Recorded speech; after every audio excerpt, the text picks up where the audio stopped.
Welcome to Banukeshu edit computer centre. ಇವತ್ತು Microsoft ಎಕ್ಸೆಲ್ನ ಕಲಿಯೋಣ. ಮೈಕ್ರೋಸಾಫ್ಟ್ ಎಕ್ಸೆಲ್ನ ಏನಕ್ಕೋಸ್ಕರ ಯೂಸ್ ಮಾಡ್ತೀವಿ? ನಾವು ಯಾವುದೇ ಒಂದು ಡೇಟಾನ ನಂಬರ್ ಆಫ್ ರೋಸ್ ಮತ್ತು ಕಾಲಮ್ಸಲ್ಲಿ ನಾವು ಡೇಟಾನ ಸ್ಟೋರ್ ಮಾಡಬೇಕು ಅಥವಾ ಟೇಬಲ್ ಫಾರ್ಮಲ್ಲಿ ನಾವು ಡೇಟಾನ ಸ್ಟೋರ್ ಮಾಡಬೇಕು ಅಂತ ಹೇಳಿದಾಗ ಮೈಕ್ರೋಸಾಫ್ಟ್ ಎಕ್ಸೆಲ್ನ ನಾವು ಬಳಸ್ತೀವಿ. ಈ ಮೈಕ್ರೋಸಾಫ್ಟ್ ಎಕ್ಸೆಲ್ನಲ್ಲಿ ನೋಡಿ, ಸ್ಟಾರ್ಟಿಂಗಲ್ಲಿ ತೋರಿಸ್ತಾ ಇರೋದನ್ನು ನಾವು ಟೈಟಲ್ ಬಾರ್ ಅಂತ ಹೇಳಿ ಕರಿತೀವಿ. ಟೈಟಲ್ ಬಾರಲ್ಲಿ ನಮಗೆ 3 ಬಟನ್ಸ್ ಬರುತ್ತೆ. ಒಂದು ಮಿನಿಮೈಸ್ ಬಟನ್ನು, ರಿಸ್ಟೋರ್ ಬಟನ್ ಮತ್ತು ಕ್ಲೋಸಿಂಗ್ ಬಟನ್ ಅಂತ ಹೇಳ್ತೀವಿ. ಮಿನಿಮೈಸ್ ಬಟನ್ ಅಂತ ಹೇಳಿದ್ರೆ ಮಿನಿಮೈಸ್ ಆಗಿ ಟಾಸ್ಕ್ ಬಾರ್ ಮೇಲೆ ಈ ಥರ ಬಂದು ಕೂತ್ಕೊಳ್ಳುತ್ತೆ. ಮತ್ತೆ ಇದನ್ನು ನಾವು ಕ್ಲಿಕ್ ಮಾಡಿದ್ರೆ ಈ ಬಟನ್ ನಮಗೆ ಮತ್ತೆ ಈ ಸ್ಕ್ರೀನು ಮ್ಯಾಕ್ಸಿಮೈಸ್ ಆಗುತ್ತೆ. ದಿಸ್ ಈಸ್ ರಿಸ್ಟೋರ್ ಬಟನ್, ಚಿಕ್ಕದಾಯಿತು. ಮತ್ತೆ ಕ್ಲಿಕ್ ಮಾಡಿದ್ರೆ ದೊಡ್ಡದಾಗುತ್ತೆ. ಕ್ಲೋಸಿಂಗ್ ಬಟನ್ ಅಂತ ಹೇಳಿದ್ರೆ ಸಂಪೂರ್ಣವಾಗಿ ಅಪ್ಲಿಕೇಶನ್ನ ಕ್ಲೋಸ್ ಮಾಡುತ್ತೆ. ಈ 3 ಬಟನ್ನು ಒಟ್ಟಾರೆಯಾಗಿ ನಾವು ಕ್ಯಾಪ್ಷನ್ ಬಟನ್ ಅಂತ ಹೇಳಿ ಕರಿತೀವಿ. ಇಲ್ಲಿ ಫೈಲ್, ಹೋಮ್, ಇನ್ಸರ್ಟ್ ಅಂತ ಏನಿದೆಯೋ ಇದನ್ನೆಲ್ಲವನ್ನು ಕೂಡ ನಾವು ಟ್ಯಾಬ್ಸ್ ಅಂತ ಹೇಳ್ತೀವಿ. ಹಾಗೆ ಇಲ್ಲಿ ಬರುವಂಥದ್ದು ಫಾರ್ಮುಲಾ ಬಾರ್ ಆಗಿರುತ್ತೆ. ನೀವು ಫಾರ್ಮುಲಾಸ್ ಏನಾದರೂ ಬರೆಯೋ ಹಾಗಿದ್ದರೆ ಈ ಬಾರ್ನಲ್ಲಿ ಬಂದು ಬರಿಬೇಕಾಗುತ್ತೆ. ಹಾಗೆ ಇದು ಅಡ್ರೆಸ್ ಸೆಲ್ ಅಂತ ಹೇಳ್ತೀವಿ. ನೋಡಿ, ಇಲ್ಲಿ ಬಂದು ನಾನು ಸೆಲ್ನ ಇಟ್ಟರೆ A1 ಅಂತ ಬರ್ತಾ ಇದೆ. ಅಂದರೆ column name A, row name 1 ಆಗಿರುತ್ತೆ.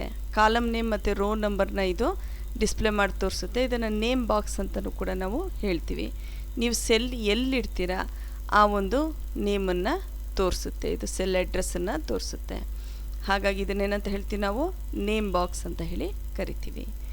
ಎಕ್ಸೆಲ್ನಲ್ಲಿ ನಂಬರ್ ಆಫ್ ರೋಸ್ ಇದೆ, ಹಾಗೆ ನಂಬರ್ ಆಫ್ ಕಾಲಮ್ಸ್ ಇದೆ. ಇಲ್ಲಿ ನಿಮಗೆ ಬೇಕಾದಂಥ ಮಾಹಿತಿಯನ್ನು ಟೈಪ್ ಮಾಡಬಹುದು.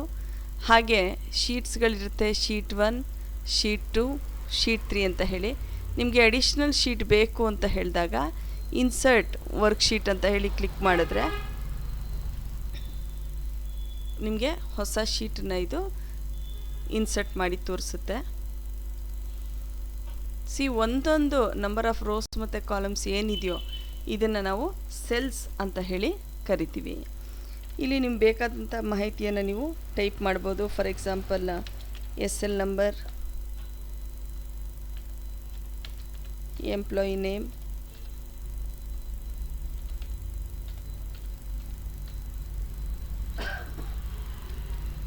ಸ್ಯಾಲ್ರಿ. ಇಲ್ಲಿ ಬಂದು ಸೀರಿಯಲ್ ನಂಬರ್ ನಾವು 1, 2 ನೋಡಿ. ಸೀರಿಯಲ್ ನಂಬರ್ ನೀವು ಕಂಟಿನ್ಯೂಸ್ ಆಗಿ ಕೊಡಬೇಕು ಅಂದರೆ ಒಂದು ಶಾರ್ಟ್ಕಟ್ ಮೆಥಡ್ ಇದೆ. ಇದನ್ನು ಸೆಲೆಕ್ಟ್ ಮಾಡಿಕೊಂಡು ಎರಡನ್ನೂ ಕೂಡ ಹೀಗೆ ಡ್ರ್ಯಾಗ್ ಮಾಡಿದ್ರೆ ಕಂಟಿನ್ಯೂಸ್ ನಂಬರ್ ಅದೇ ಡಿಸ್ಪ್ಲೇ ಮಾಡಿ ತೋರಿಸುತ್ತೆ. ಮತ್ತು ಇಲ್ಲಿ ಕಾಲಮ್ನ ಕೂಡ ನೀವು ದೊಡ್ಡದು ಮತ್ತು ಚಿಕ್ಕದಾಗಿ ಮಾಡ್ಕೋಬಹುದು. ವಿಡ್ತ್ ಸೈಜ್ ಎಷ್ಟು ಬೇಕು, ಹೈಟ್ ಎಷ್ಟು ಬೇಕು ಅಂತ ಹೇಳಿ ನೀವು ಇಲ್ಲಿ ಸೆಟ್ ಮಾಡ್ಕೋಬಹುದು. ಈಗ ಫಾರ್ ಎಕ್ಸಾಂಪಲ್ ನಾನು 12,000,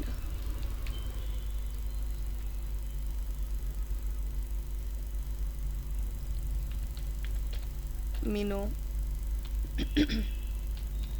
5,000,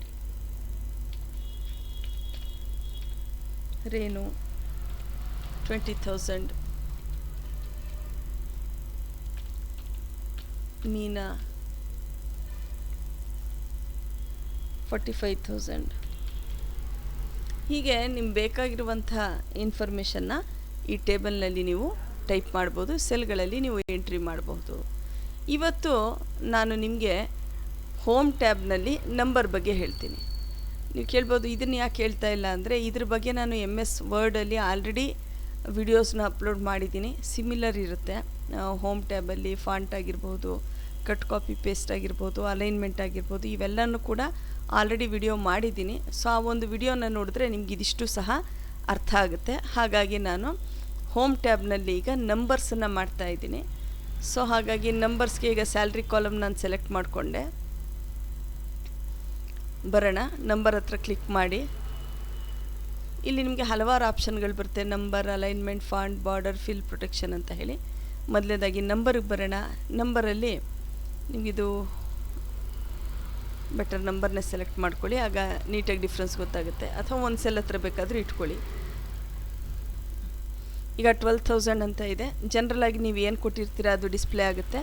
ನಂಬರಿಗೆ ಬಂದರೆ ನಿಮಗೆ ಸ್ಯಾಂಪಲಲ್ಲಿ ಯಾವ ರೀತಿ ಡಿಸ್ಪ್ಲೇ ಆಗಬೇಕು. ಡೆಸಿಮಲ್ ಪ್ಲೇಸಸ್ 2 ಅಂತ ಹೇಳಿದ್ರೆ ಪಾಯಿಂಟ್ ಆದಮೇಲೆ 2 ಡಿಜಿಟ್ ಬರಲಿ. ನೋಡಿ, ನಾನು 3, 4 ಅಂತ ಹೇಳಿಕೊಟ್ರೆ ಪಾಯಿಂಟ್ ಆದಮೇಲೆ ಝೀರೋಸು ರೈಸ್ ಆಗ್ತಾ ಹೋಗುತ್ತೆ.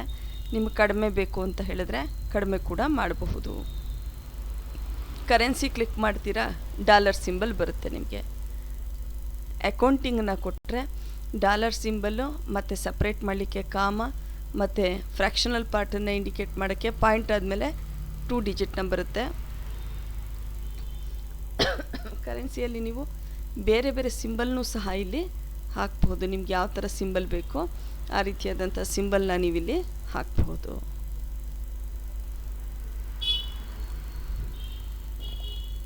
ಡೇಟ್ ಬೇಕು ಅಂದರೆ ಡೇಟ್ ವೈಸಲ್ಲಿ ಬರುತ್ತೆ. ಟೈಮ್ ಬೇಕಾ, ಪರ್ಸಂಟೇಜಲ್ಲಿ ಬೇಕಾ, ನಿಮಗೆ ಫ್ರ್ಯಾಕ್ಷನಲ್ಲಿ ಬೇಕಾ, ಸೈಂಟಿಫಿಕಲ್ಲಿ ಬೇಕಾ, ಟೆಕ್ಸ್ಟ್ ಫಾರ್ಮೆಟಲ್ಲಿ ಬೇಕಾ, ಸ್ಪೆಷಲ್ ಅಂದರೆ ನೀವೇ ಏನಾದರೂ ಇದನ್ನು ಕಸ್ಟಮೈಸ್ ಮಾಡ್ಕೋತೀರಾ. ನೋಡಿ, ಈ ರೀತಿ ಸೋಷಿಯಲ್ ನಂಬರ್ ಈ ಥರ ಡಿಸ್ಪ್ಲೇ ಆಗುತ್ತೆ. ಕಸ್ಟಮ್ ಅಂದರೆ ಇಲ್ಲೇ ಕೊಟ್ಟಿರ್ತಾರೆ, ನೀವು ಯಾವ ಟೈಪನ್ನು ಕ್ಲಿಕ್ ಮಾಡ್ತೀರಾ ಆ ಟೈಪಲ್ಲಿ ಅಲ್ಲಿ ನಂಬರ್ಸ್ಗಳು ಡಿಸ್ಪ್ಲೇ ಆಗ್ತಾ ಹೋಗುತ್ತೆ. ಓಕೆ, ಈಗ ನಾನು ಡಾಲರ್ ಅಂತ ಹೇಳಿ ಕೊಟ್ಟಿದ್ದೀನಿ.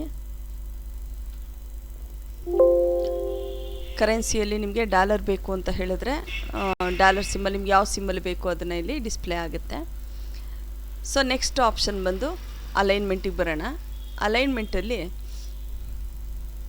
ಟೆಕ್ಸ್ಟ್ ಅಲೈನ್ಮೆಂಟ್, ನೀವು ಲೆಫ್ಟ್, ರೈಟ್, ಸೆಂಟರ್ ನೋಡಿ. ಇದು ನಿಮಗೆ ವ್ಯತ್ಯಾಸ ಗೊತ್ತಾಗಬೇಕು ಅಂತ ಹೇಳಿದ್ರೆ ನಾವೇನು ಮಾಡೋಣ, ಇದು ಸ್ವಲ್ಪ ಹೈಟನ್ನು ಮತ್ತು ವಿಡ್ತನ್ನು ಜಾಸ್ತಿ ಮಾಡ್ಕೊಳ್ಳೋಕ್ಕೇನಿಲ್ಲ. ಕಾಲಮ್ ಮಧ್ಯದಲ್ಲಿ ಈ ರೀತಿ ಇಟ್ಟರೆ ನಿಮಗೆ ಈ ಸಿಂಬಲ್ ಬರುತ್ತೆ. ನೀವು ಡ್ರ್ಯಾಗ್ ಮಾಡ್ಕೋಬಹುದು.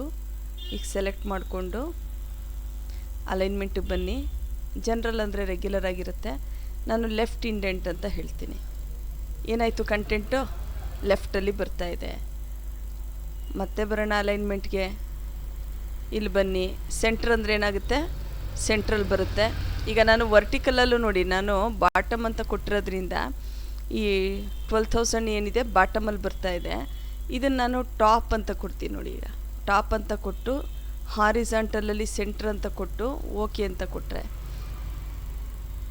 ಟಾಪಲ್ಲಿ ಬಂದಿದೆ. ಟಾಪಲ್ಲಿ ಸೆಂಟ್ರಲ್ಲಿ ನಿಮಗೆ ಡಿಸ್ಪ್ಲೇ ಆಗ್ತಾ ಇದೆ.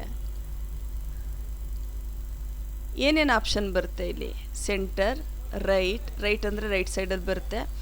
ಫಿಲ್ ಅಂದರೆ ಏನಾಗಬಹುದು ನೋಡಿ, ಫಿಲ್ ಅಂದರೆ ಸೇಮ್ ನಂಬರು ನಿಮಗೆ ರಿಪೀಟೆಡ್ ಆಗಿ ಫಿಲ್ ಆಗುತ್ತೆ ಇಲ್ಲಿ. ಹಾಗೆ ಜಸ್ಟಿಫೈ ಅಂತ ಹೇಳಿದ್ರೆ ಏನು ನಿಮ್ಗೆ ತೀರಾ ವ್ಯತ್ಯಾಸ ಆಗೋದಿಲ್ಲ.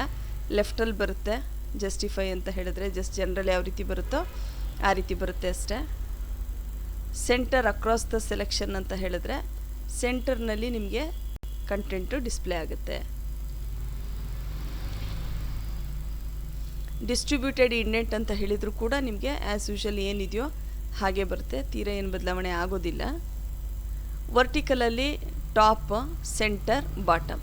ಸೆಂಟರ್ ಅಂದರೆ ಎಲ್ಲಿ ಬರುತ್ತೆ, ವರ್ಟಿಕಲಿ ಸೆಂಟರ್ನಲ್ಲಿ ಬರುತ್ತೆ. ಇಲ್ಲಿ ನೋಡಿ ಸೆಂಟ್ರಲ್ ಬಂತು. ಈಗ ಮತ್ತೆ ನಂಬರ್ಸ್ ಬನ್ನಿ, ಅಲೈನ್ಮೆಂಟಿಗೆ ಬನ್ನಿ. ಬಾಟಮ್ ಅಂದರೆ ಬಾಟಮ್ ಬರುತ್ತೆ. ಜಸ್ಟಿಫೈ ಅಂತ ಹೇಳಿದ್ರೆ ಜಸ್ಟ್ ಟಾಪ್ಗೆ ಹೋಗುತ್ತೆ ಅದು. ಡಿಸ್ಟ್ರಿಬ್ಯೂಟೆಡ್ ಅಂತ ಹೇಳಿದರೂ ಕೂಡ ಜಸ್ಟ್ ಮಿಡಲಲ್ಲಿ ಇದು ಡಿಸ್ಪ್ಲೇ ಆಗುತ್ತೆ ನಿಮಗೆ. ಅಲೈನ್ಮೆಂಟಲ್ಲಿ 2 ಆಪ್ಷನು, ಒಂದು ಹಾರಿಸಾಂಟಲ್ ಇದೆ, ಮತ್ತೊಂದು ವರ್ಟಿಕಲ್ ಇದೆ. ಸೊ ಇಲ್ಲಿ ನೀವು ಯಾವುದು ಬೇಕು ಅದನ್ನು ಆಯ್ಕೆ ಮಾಡ್ಕೋಬಹುದು.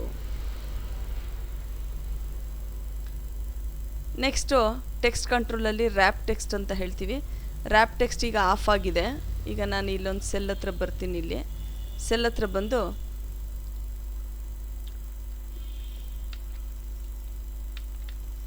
ಈಗ ಕಂಟಿನ್ಯೂಸ್ ಆಗಿ ನಾನು ಟೈಪ್ ಮಾಡ್ತಾ ಇದ್ದೀನಿ. ಎಲ್ಲಿ ಬರ್ತಾ ಇದೆಯಪ್ಪ, ಇದು ಒಂದೇ ಸೆಲ್ಲಲ್ಲಿ ಕಂಟಿನ್ಯೂ ಆಗ್ತಾ ಇದೆ. ಸೊ ಎಂಟರ್ ಮಾಡಿದರೂ ಕೂಡ ನನಗೆ ಒಂದೇ ಸೆಲ್ಲಲ್ಲಿ ಕಂಟಿನ್ಯೂಸ್ ಆಗಿ ಬರುತ್ತೆ ಹೊರತು ಅದು ನೆಕ್ಸ್ಟ್ ಲೈನಿಗೆ ಬರೋದಿಲ್ಲ. ಈಗ ನಾವೇನು ಮಾಡೋಣ, ನಂಬರಿಗೆ ಬನ್ನಿ, ಅಲೈನ್ಮೆಂಟಿಗೆ ಬನ್ನಿ, ರ್ಯಾಪ್ ಟೆಕ್ಸ್ಟಿಗೆ ಬನ್ನಿ.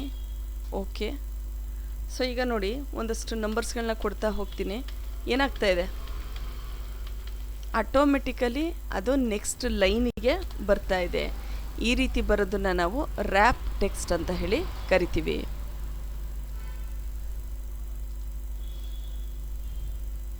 ಸ್ಟ್ರಿಂಗ್ ಟು ಫಿಟ್ ಅಂತ ಹೇಳಿ ಈಗ ಆನ್ ಮಾಡ್ತೀನಿ.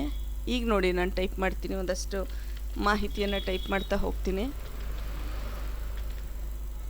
ಜಸ್ಟ್ ಎಂಟ್ರ್ ಕೊಟ್ಟೆ, ಏನಾಯಿತು, ಅಷ್ಟು ಸಹ ಚಿಕ್ಕದಾಗಿ ಟೆಕ್ಸ್ಟ್ ಆಗಿ ಅದರೊಳಗಡೆ ಫಿಟ್ ಆಯಿತು. ಇದು ಯಾವುದರಿಂದ ಸಾಧ್ಯ ಆಯಿತು ನಮಗೆ? ನಂಬರಲ್ಲಿ, ಅಲೈನ್ಮೆಂಟಲ್ಲಿ ಸ್ಟ್ರಿಂಗ್ ಟು ಫಿಟ್ಟನ್ನು ಆನ್ ಮಾಡಿಕೊಂಡ್ರೆ ನೀವೇನೇ ಕೊಟ್ಟರು ಅಷ್ಟೇ ಸೆಲ್ಲಲ್ಲಿ ಚಿಕ್ಕದಾಗಿ ಸ್ಟ್ರಿಂಕ್ ಆಗಿ ಫಿಟ್ ಆಗುತ್ತೆ. ನೆಕ್ಸ್ಟು ಮರ್ಜ್ ಸೆಲ್ಸ್ ಬರೋಣ. ನೋಡಿ, ಮರ್ಜ್ ಸೆಲ್ಸ್ಗೆ ನೀವು 2 ಸೆಲ್ಲನ್ನು ಸೆಲೆಕ್ಟ್ ಮಾಡ್ಕೋಬೇಕು. ಈಗ ಇಲ್ಲಿ ಎ ಅಂತ ಹೇಳಿ ಕೊಡ್ತೀನಿ ಒಂದು ಸೆಲ್ಲಲ್ಲಿ, ಮತ್ತೊಂದು ಸೆಲ್ಲಲ್ಲಿ ಬಿ ಅಂತ ಹೇಳಿ ಕೊಡ್ತೀನಿ. ಇದನ್ನು ಸೆಲೆಕ್ಟ್ ಮಾಡ್ಕೊಳ್ಳಿ. ಸೆಲೆಕ್ಟ್ ಮಾಡಿಕೊಂಡು ಅಲೈನ್ಮೆಂಟಿಗೆ ಬನ್ನಿ, ಮರ್ಜ್ ಸೆಲ್ಲನ್ನು ಆನ್ ಮಾಡಿ ಓಕೆ ಅಂತ ಕೊಡಿ. ಓಕೆ, ಇಲ್ಲೇನಾಗುತ್ತೆ, 2 ಬೇರೆ ಬೇರೆ ಸೆಲ್ ಇದ್ದಿದ್ದು ನನಗಿಲ್ಲಿ ಮರ್ಜ್ ಸೆಲ್ ಆಯಿತು. ನೋಡಿ, ಕಾಣಿಸ್ತಾ ಇದೆಯಾ? ಇಲ್ಲಿ ಮಧ್ಯದಲ್ಲಿ ನಮಗೆ ಒಂದು ಲೈನು ಕಾಣಿಸ್ತಾ ಇಲ್ಲ, ಅಂದರೆ ನನಗೆ ಡೇಟಾ ಲಾಸ್ ಆಗುತ್ತೆ. ಈ ರೀತಿ ಮರ್ಜ್ ಸೆಲ್ ಮಾಡೋದ್ರಿಂದ 2ನೇ ಸೆಲ್ಲಲ್ಲಿರುವಂಥ ಮಾಹಿತಿ ಡಿಲೀಟ್ ಆಗಿ 1ನೇ ಸೆಲ್ಲಲ್ಲಿರುವಂಥ ಮಾಹಿತಿ ಮಾತ್ರ ನಮಗಿಲ್ಲಿ ಡಿಸ್ಪ್ಲೇ ಆಗುತ್ತೆ.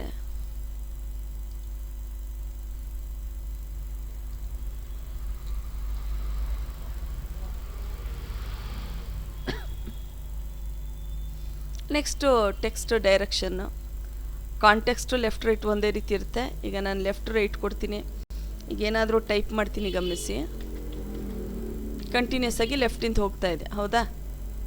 ಸರಿ, ಈಗೇನು ಮಾಡೋಣ, ನಂಬರ್ಗೆ ಬನ್ನಿ, ಅಲೈನ್ಮೆಂಟಿಗೆ ಬನ್ನಿ, ಟೆಕ್ಸ್ಟ್ ಡೈರೆಕ್ಷನಲ್ಲಿ ರೈಟ್ ಟು ಲೆಫ್ಟನ್ನು ಆಯ್ಕೆ ಮಾಡ್ಕೊಳ್ಳಿ. ಈಗ ಗಮನಿಸಿ, ನಾನು ಈಗಲೂ ಸಹ ಟೈಪ್ ಮಾಡ್ತೀನಿ. ಟೈಪ್ ಮಾಡಿ ನಾನು ಸ್ಪೇಸ್ ಬಾರ್ ಒತ್ತಿದ ತಕ್ಷಣ ಕರ್ಸರು ಮತ್ತೆ ಲೆಫ್ಟ್ಗೆ ಬಂದು ಬ್ಲಿಂಕ್ ಆಗ್ತಾ ಇದೆ. ನೋಡಿ, ಸ್ಪೇಸ್ ಬಾರ್ ಒತ್ತಿದ್ರೆ ಮತ್ತೆ ಕರ್ಸರ್ ಈ ಕಡೆ ಬರುತ್ತೆ. ಅಂದರೆ ನಿಮಗೆ ಅಲ್ಲೂ ಕೂಡ ಕಂಟಿನ್ಯೂಸ್ ಆಗಿ ಟೈಪ್ ಆಗುತ್ತೆ, ಇಲ್ಲೂ ಕೂಡ ಕಂಟಿನ್ಯೂಸ್ ಟೈಪ್ ಆಗುತ್ತೆ. ಬಟ್ ಕರ್ಸರ್ ಒತ್ತಿದಾಗ ಮಾತ್ರ ಇದು ಕ್ಲಿಕ್ ಮಾಡಿದಾಗ, ಸ್ಪೇಸ್ ಬಾರ್ ಕ್ಲಿಕ್ ಮಾಡಿದಾಗ ಕರ್ಸರು ಇಲ್ಲಿ ಬಂದು ಕೂತ್ಕೊಳ್ಳುತ್ತೆ. ಅಷ್ಟೇ ಹೊರತು ನೀವು ಟೈಪ್ ಮಾಡೋದ್ರಲ್ಲಿ ಅಥವಾ ಟೆಕ್ಸ್ಟಲ್ಲಿ ಯಾವುದೇ ರೀತಿಯಾದಂಥ ಏರುಪೇರು ಆಗೋದಿಲ್ಲ.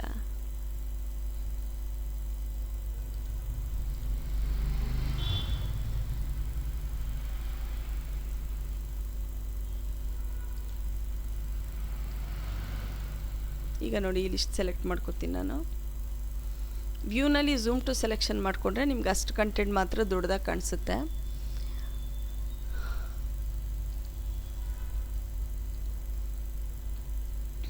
ಇಲ್ಲಿ ನೋಡಿ, ಈಗ ಅಲೈನ್ಮೆಂಟಲ್ಲಿ ಟೆಕ್ಸ್ಟ್ ಡೈರೆಕ್ಷನ್ ಯಾವ ಕಡೆ ಇರಬೇಕು, ಒಂದು ನೀವು ನೇರವಾಗಿ ಇದೇ ರೀತಿ ಟೆಕ್ಸ್ಟ್ ಡೈರೆಕ್ಷನ್ ಕೂಡ ಚೇಂಜ್ ಮಾಡಬಹುದು, ಅಥವಾ ಕೆಳಗಡೆ ಡಿಗ್ರೀಸ್ ಅಂತ ಕೊಟ್ಟಿದೆ ನೋಡಿ, ಇಲ್ಲೂ ಕೂಡ ಹೆಚ್ಚು ಅಥವಾ ಕಡಿಮೆಯನ್ನು ಮಾಡ್ಕೊಳ್ತಾ ಹೋಗ್ಬೋದು. ಇಲ್ಲಾದರೂ ಕೊಟ್ಕೊಳ್ಳಿ ಅಥವಾ ಇದನ್ನು ಹೀಗಾದರೂ ಮೂವ್ ಮಾಡ್ಕೊಳ್ಳಿ. ನೋಡಿ, ಟೆಕ್ಸ್ಟ್ ಡೈರೆಕ್ಷನ್ ನಾನಿಲ್ಲಿ 30 ಡಿಗ್ರಿಗೆ ಇಟ್ಟಿದ್ದೀನಿ. ಓಕೆ, ಏನಾಯಿತು, ಟೆಕ್ಸ್ಟ್ ಡೈರೆಕ್ಷನ್ ಎಲ್ಲ 30 ಡಿಗ್ರಿಗೆ ಇಲ್ಲಿ ಮೂವ್ ಆಯಿತು.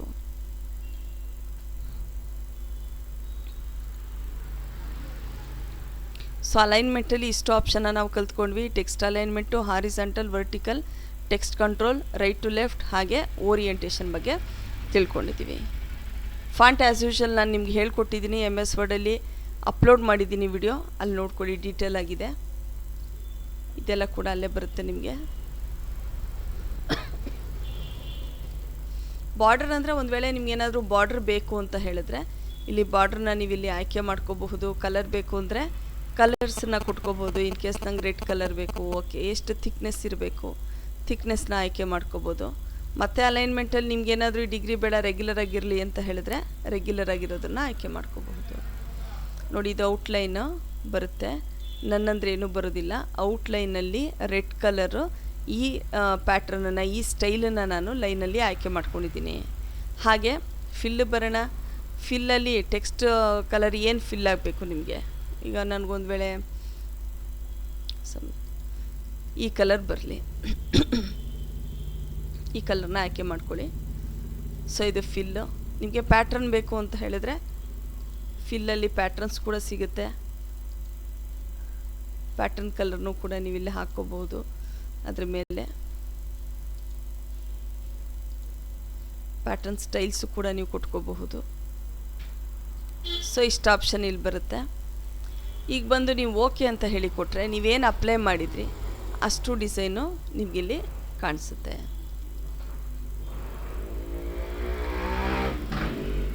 ಇದು ನಂಬರ್ ಬಗ್ಗೆ ಇವತ್ತು ಮಾಡಿದಂಥ ಕ್ಲಾಸು. ನಂಬರ್, ಅಲೈನ್ಮೆಂಟ್, ಫಾಂಟ್ ಬಗ್ಗೆ ಆಲ್ರೆಡಿ ಅಪ್ಲೋಡ್ ಮಾಡಿದ್ದೀನಿ, ವಿಡಿಯೋ ನೋಡಿ. ಬಾರ್ಡರ್ ಯಾವ ರೀತಿ ತೊಗೋತೀವಿ, ಫಿಲ್ ಯಾವ ರೀತಿ ತೊಗೋತೀವಿ, ಪ್ರೊಟೆಕ್ಷನ್ ಏನು ಇಲ್ಲಿ ಡಿಫ್ರೆನ್ಸ್ ಆಗೋದಿಲ್ಲ. ಸೊ ಹಾಗಾಗಿ ಅದ್ರ ಬಗ್ಗೆ ಏನು ಹೇಳಿಲ್ಲ ನಾನು. ಓಕೆ, ಸೊ ಮುಂದಿನ ವಿಡಿಯೋನಲ್ಲಿ ಹೆಚ್ಚಿನ ಮಾಹಿತಿಯನ್ನು ತಿಳ್ಕೊಳ್ಳೋಣ. Thank you. Have a good day.